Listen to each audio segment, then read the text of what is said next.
Hi everyone. I've just been sitting here. I don't know if you can hear the waves in the background, and just drinking on this new French press coffee that I have, and was trying to come up with an idea of what I wanted to talk about. My brain's funny. I don't know if yours is the same as this, but when I just things come and go, and so if I don't have any way of writing them down or anything, they just go and then they come back, but I can't be sure when they're going to come back, like these ideas. So I had a client yesterday, and he wanted to work on low self-esteem. Okay, and so the session went really well, and by the end of it he couldn't connect with having low self-esteem. The underlying, or the main point about this video is going to be, if you say that you have low self-esteem, for example, that will instantly resolve the issue. So let's say someone's working on my aircon, and they say the problem with your aircon, because it was dripping actually last week, the problem with your aircon was this, and if it's that, it will fix the problem, right? But if he said, oh, the problem with your aircon is this, and it's not that, then it doesn't fix it. I'm not sure if I'm explaining myself right. So let me come back to this client. So he said he had low self-esteem. So I listened to him say, I have low self-esteem. Now, there was no weakness to low self-esteem, and therefore it wasn't the answer. It wasn't what the problem was for him. But in saying it again and again that he had low self-esteem, it perpetuated the problem, and it actually made the situation worse. So with the situation with low self-esteem, I found the underlying weakness, which is the truth, what was actually going on. Let's say there were 3 things that I found, and I resolved it. So then he had no longer had low self-esteem. But let's say you go to a psychologist and you say, I have low self-esteem. And then you just keep talking about it and trying to come up with ways to build your self-esteem and blah blah blah, and it's just going to take forever, and you might get lucky and find the answer after a while. So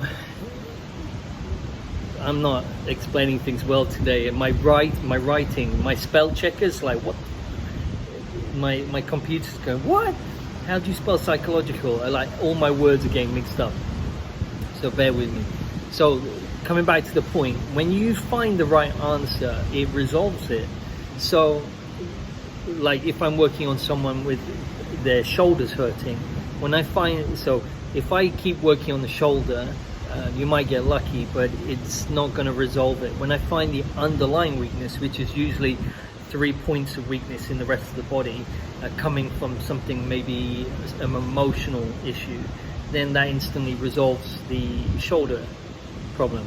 So it's kind of like a new paradigm of looking at things, and it's going to change how we talk about problems and everything. So one time I worked with a girl who had post-traumatic stress disorder. That was her language. She came to me, she said, I have post-traumatic stress disorder from a car crash, that it was really affecting her badly. So the doctor and the psychologist said she had PSTD. And when I ever hear disorder, it means they don't know what it is. They just say it's a disorder, and that just perpetuates the problem. So in the first session, we looked at the car crash and resolved all the things that were maybe some pain tags. There was karma with the people. She was connecting with their emotions and their guilt and everything from the experience in the driver and whatever. So we worked on clearing all of that, and came to the end of the session. She felt really neutral and calm about the car accident. And then we did a follow-up session, and the first thing I said was, okay, so how's your post-traumatic stress disorder? And she's like, oh yeah, no, that's gone. And then she said, I'd like to talk about relationships with boys. Okay, which is cool. But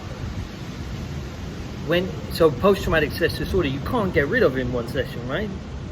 Well, not if you look at it in the terms of it's post-traumatic stress disorder, because that's not the answer. When you find the answer, it resolves it. Now, I've spoken to that girl. she now and again has a session, and so it's been a few years since that. It's never come up again. She's never talked about post-traumatic stress disorder, so I know it's resolved it. And then I posted that on a forum somewhere, and said, yeah, I got rid of post-traumatic stress in one session. And one therapist said, oh, she's in denial, that's not possible, and that's very dangerous to say that, and you're not neutral, and you're part of her problem and everything. And so it's really ingrained, this idea of things take a long time to heal. Sometimes things do take time to resolve, but because there's lots of things going on.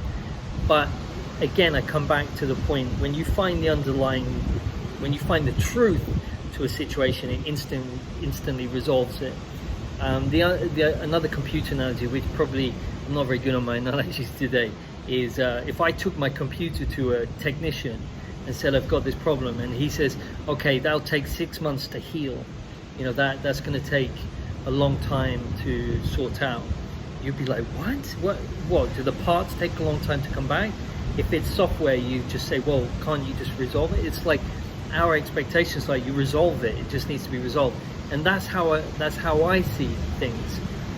And if this paradigm of, oh yeah, it just takes a long time to heal, and it's almost by chance that you're going to find out what the underlying thing is. So it's a paradigm that really needs to shift and to change. I know when that will be, maybe not in my lifetime, but hey, that's just how it is. So again, coming back, if you have an issue,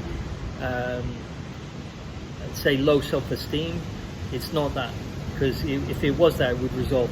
You need to find the underlying reasons why. So with the case of the client yesterday, let's say he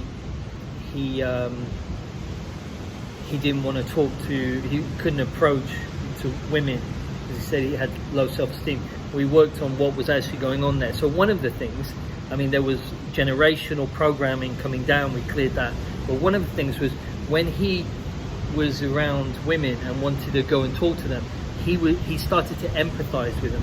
What that means is he just started to download from their computers and their apprehension about being approached and their stuff, and that immediately froze him. His actual wording was, I'm frozen. So then I told him the truth. I said, you're empathizing. So he immediately knew the answer, and it resolved. And then I said, okay, so think about approaching the woman, because we've been imagine approaching the woman. He was like, oh, I'm frozen, I can't do it. And then he was like, oh yeah, that'd be really nice, and it's more joyful. I'm like, yeah, that's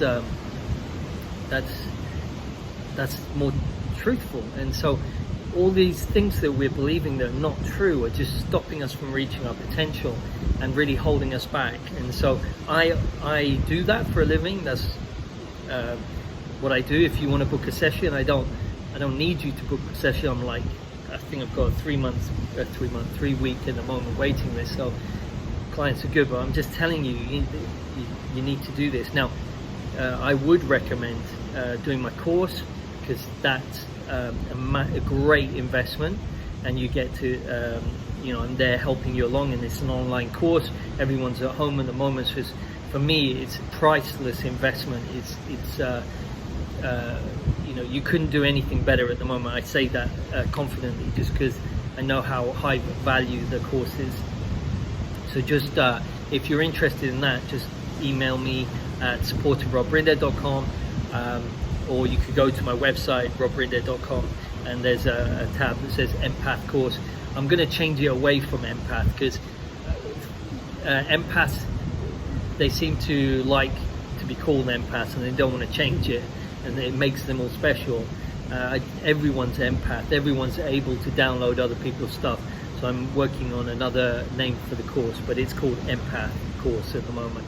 So listen, I've been waffling a little bit, pardon me, I'm sorry about that. Thanks for listening, I appreciate you being there. I love all the comments back from the emails. I reply back to every one of them, and I'll talk to you all soon. All right, cheers.